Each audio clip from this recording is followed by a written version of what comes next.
Hey, what's up, YouTube? I've been thinking a little bit about layering systems and kind of what my go-to are for different conditions. It's late winter here, mid February in upstate New York. We can have a 40-degree day followed by a 0-degree day, followed by snow, followed by rain and wind, and many conditions in a short period of time. So, um, I wanted to share maybe more like a couple philosophies to layering and conditions when I would gravitate one way or the other, and talk about a couple things I haven't ever talked about on the channel before, and revisit a few of my old favorites and kind of tell you how they fit. So, the first situation, and really the first thing that got me into, as an adult, seriously thinking about outdoor conditions and comfort and survivability and safety. I've done a lot of backpacking and hiking in, I'd say, like 3+ seasons. I've been out in winter conditions, um, down to 5-10 degrees. I haven't done like below zero deep winter snow stuff, but the thing about those types of conditions are you need to be able to deal with moisture, need to be deal with extreme cold, need to deal with being outside for 8, 24, 48 plus hours. Your stuff's got to be light and, just like check all the boxes because your life's on the line. And if I were, which I don't do a lot of it now, but if I were going back out, I would look back towards a more traditional layering system. And these are what I used to use up until, well, I still do actually when I do go out, but I'm usually not out in the winter. So my base layer would typically be just some kind of synthetic long sleeve like thermal, long john or whatever. Although I do really like merino wool, I just don't own any at the time. And then my kind of insulation layer for my upper body, I got this from a website called Moose Jaw like a billion years ago. And it's Mountain Hardware. This is probably the first time I've talked about down on this, but this is a 900 fill power, so super lofty down coat, and this thing condenses down into like the world's smallest stuff sack. So what's great about this coat, see, here's the whole thing will squeeze into this little bag here, which is like a quart size baggie. It weighs almost nothing. Let's weigh it. No. Let's see. With the hanger, 1.3 pounds, or 20.5 ounces, or 585 grams. That's with the hanger. And the hanger weighs a lot compared to the coat. So super light. I love this thing. It's still, it's a large, it's a little generously cut. And what's really good about this, it's a tight squeeze. This type of puffer jacket, when the down, I can't even zip it. It's like jammed. See, one thing about this lightweight gear, these zippers are rather insubstantial. So anyway, it barely fits. Maybe I should sell it. But yeah, look at this. Little tiny zipper designed for weight savings, not durability. And it's just a little jammed up right at the moment. So I'll have to play with that. Maybe this will be going on the market. We'll see. So what's great about a jacket like this is when you put it on, that the down just, you don't feel not cold, you feel warm. Like it genuinely feels warm, and it feels warm whether or not you're doing activity. So the ultimate insulation, I still do think down gets you where you need to go. And then over that, particularly when there's conditions, we want a traditional Gore-Tex shell. So this is Gore-Tex Pro Shell. I want to say this coat's 15 years old. And this coat is actually made before they stopped using the PFOAs or whatever in there. So this thing is like pretty water resistant and windproof, and it's a very well made shell jacket. So if I'm out in a whole lot of conditions for a long period of time, my go-to would be down with this on top, just because these are designed to keep you alive and safe and warm and all that. Now, there's a reason why these have been sitting in my closet for a decade, barely used, you know, well, A, I grew, and B, let me see if you can tell once I put this on why maybe I don't love wearing this coat.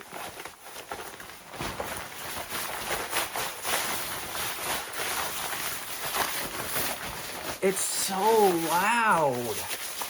Like if you're out in nature wearing this jacket, it's like all I hear.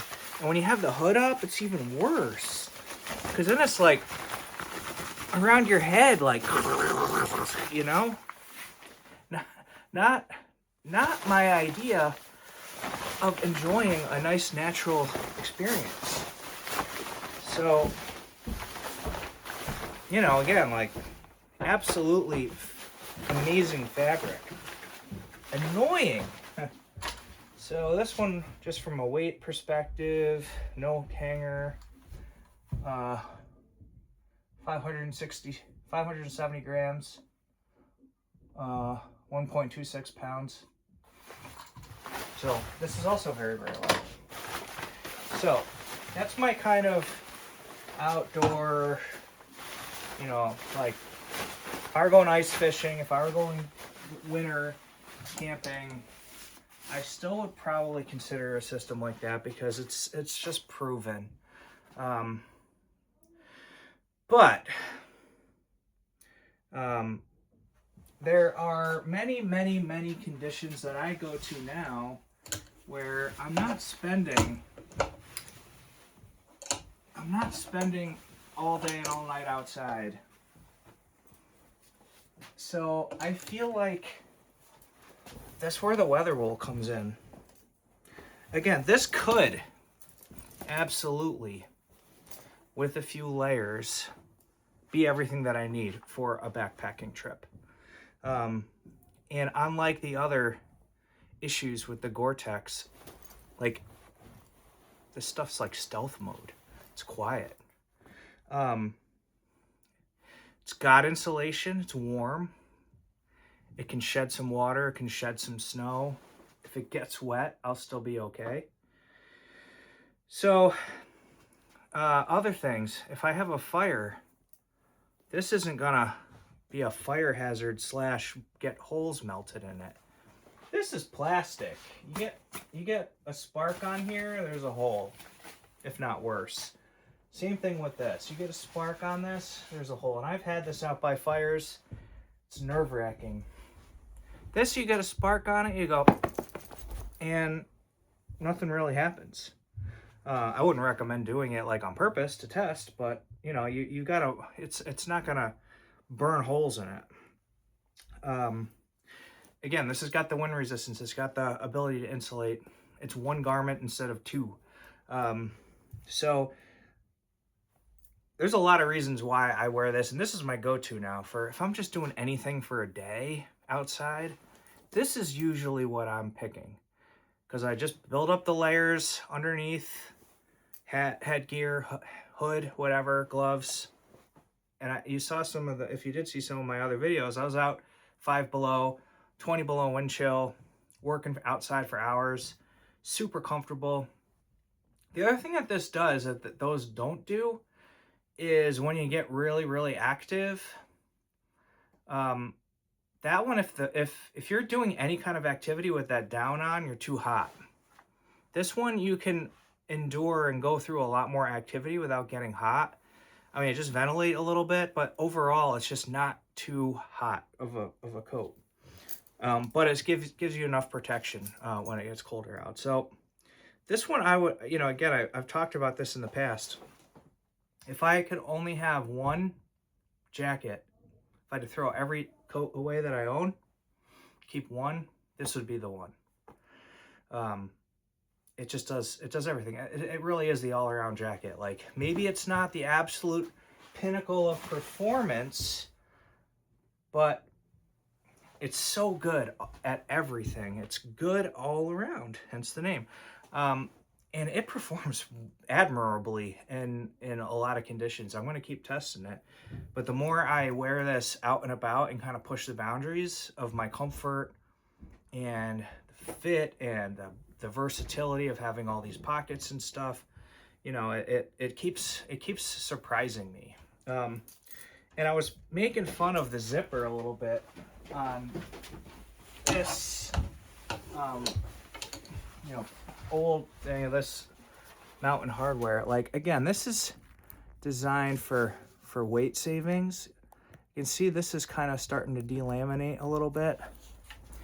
And then it might be hard to see side by side exactly, but we have the bomb-proof YKK nylon zippers, which I read in the blog that these perform really well in cold conditions versus a metal.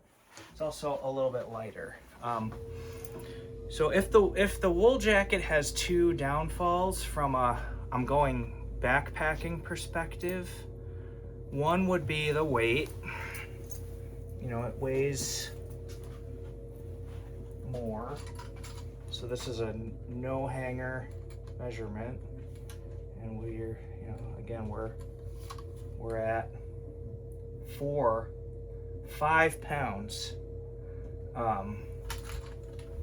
5 pounds versus this system somewhere around 2 pounds. So that's one thing. The other is, say I wanted to just bring it with me and didn't care about the weight. The smallest it's gonna get is pretty big, while this down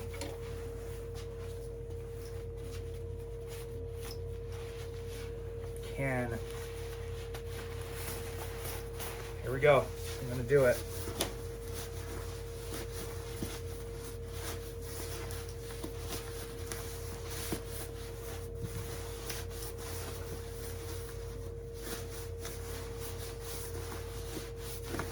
It's not easy, but it's designed for performance, not convenience. Come on. It's also been, by the way, never, ever store, don't ever store your down in the compressed form, or it will never fully spring back to its original loft. So,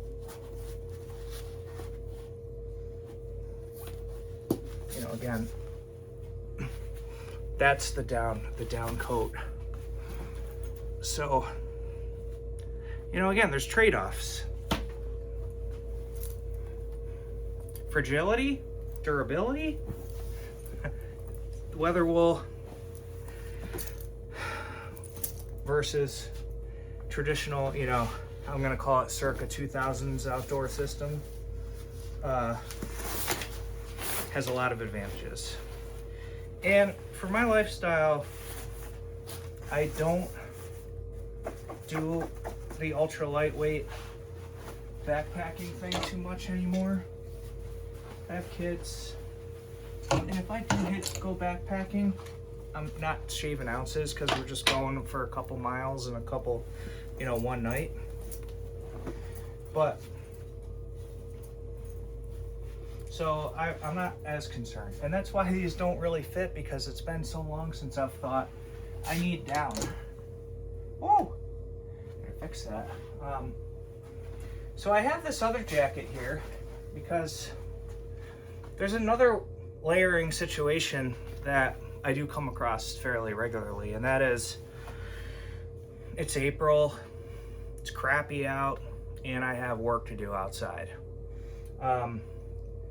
Now, if I'm going out to cut wood, there's a lot of abrasion, there's two-stroke smoke, there's rain, there's dirt, there's crap.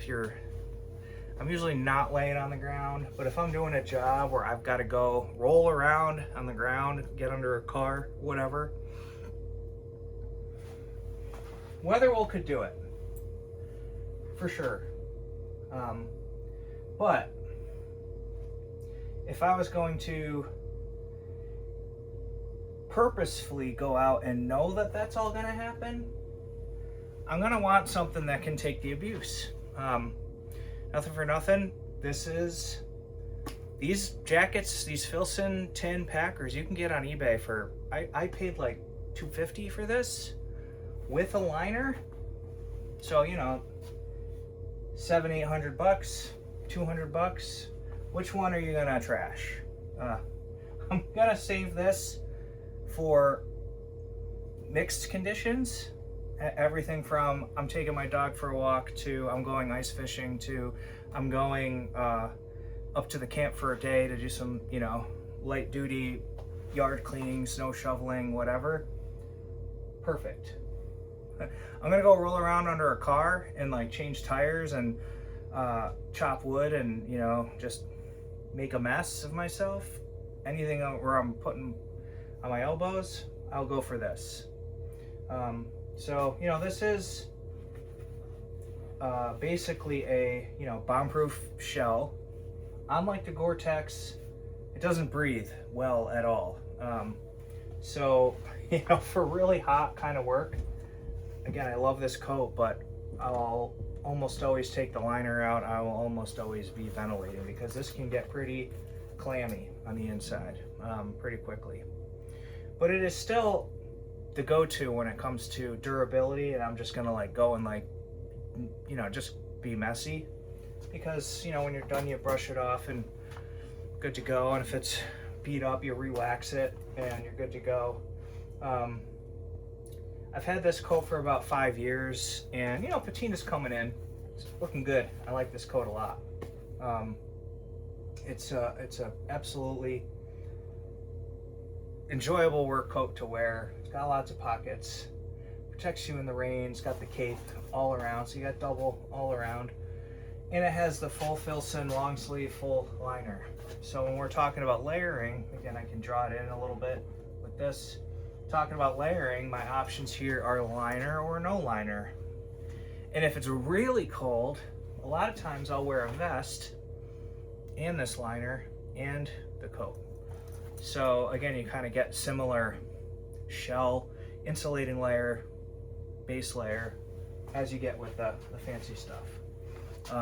Where, you know, again, I'm just flexing options because I don't want to be cold and I want to have options when I'm out in the field or whatever. So, you know, just these are three just kind of thoughts I have on layering systems and what you're doing.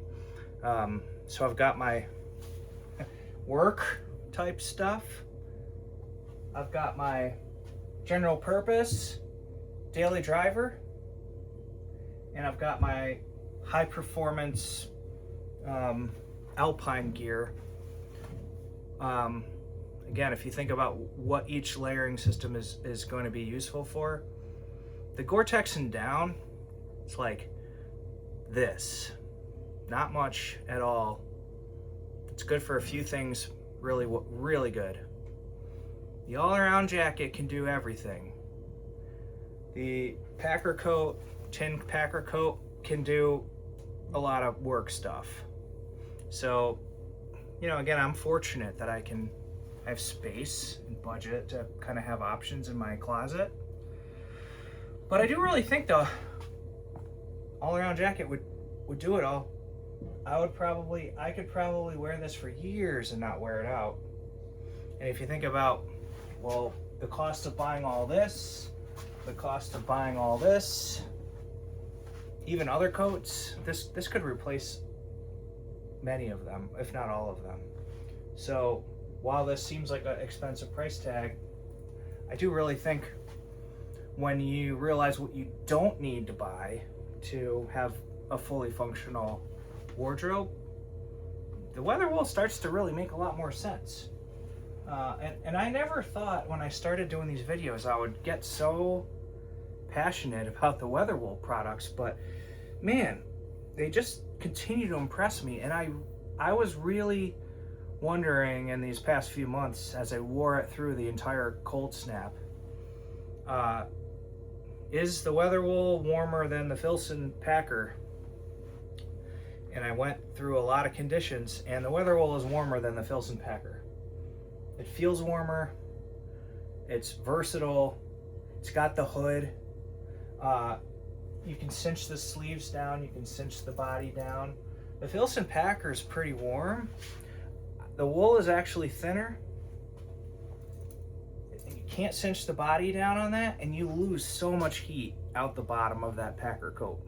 Again, I love those coats, but the more I use them, the more the Filsons turn into, it's more of a statement fashion piece than a performance-minded coat, because the weather wool just beats it every time.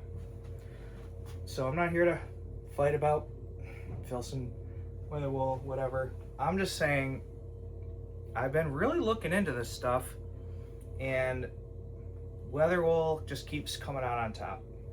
So take it for with a grain of salt, whatever. And coming from a guy who loves Filson too, I find when performance is the concern, I'm grabbing this. You know, when I'm going out and want to feel awesome and look awesome, like a certain, you know, Filsons are great. When I'm just like running an errand and don't really care about anything, I pick this one every time. So anyway, yeah, a little bit of thoughts on layering, some thoughts on, you know, making wardrobe buying decisions, where to invest, where to save. If I were starting from nothing right now, I wouldn't buy a Gore-Tex shell. I would not buy a down jacket. I would stick with wool if I were starting over. Those two jackets are leftovers. I would still want a really good heavy-duty work coat for those specific situations. But you know, otherwise, like the weather wool has continued to just fill such a big part of my wardrobe that it's kind of shouldering some of the other stuff out. And I think over time I'll continue downsizing other parts of it and upsizing the weather wool, although I am starting to get to the point where I have a hard time justifying buying more because this stuff is so good. It's like, do I need it in another color? No. Do I want the green denim over the charcoal? Yeah, that would be really cool, but so that's kind of, you know, where I'm at, and looking forward to some of their newer stuff. You know, I would love like a imagine a Packer coat hybrid where it's a all-around jacket with a, you know, mouton, however you say it, collar, a couple other odds and ends. Like, I would love to see something like that someday. That's kind of putting it all together. But you know, Ralph's gotta build what he's gonna make a good business on, and the all-around jacket is such a workhorse of a coat. So yeah, that's some thoughts for now.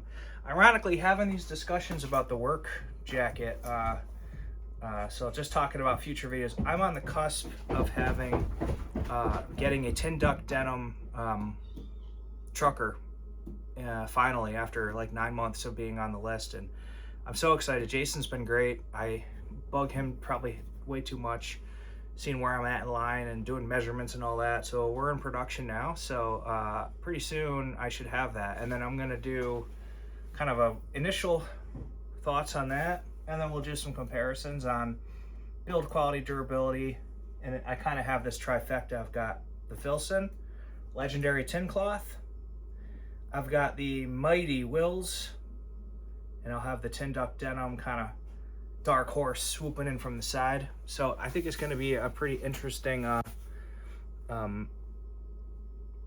lineup just to talk about. And again, you know, there'll be trade-offs and winners and losers, and I already know a few things with what I have of what I have notes on, and yeah, it should be pretty interesting. So I'm looking forward to it and see how things kind of go in that realm. So yeah, thanks for watching, and hope you have a great afternoon or whatever you're doing.